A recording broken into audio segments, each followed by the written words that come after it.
That's where we get the expression no taxation without representation, which is a very different expression than just no taxation.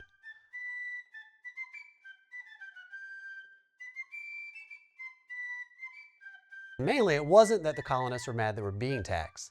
They were mad that they felt more like subjects than citizens.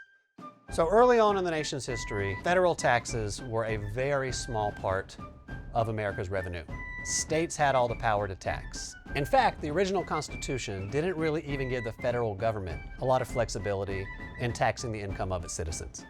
So 1913, we got our first income tax code, and the government was off and running after that. So the tax code started as a way just to bring in revenue. But over the years, it's become a vehicle for social change. We've added to the income tax and employment tax, which funds our Medicare program, our Social Security program. So we've created social safety nets through the tax code. The tax code is also full of incentives. The tax code can incentivize you to own a home by giving you tax breaks, to buy an electric car versus a gasoline-dependent car by giving you tax breaks. The tax code incentivizes us to save for retirement. So the tax code is wearing many hats.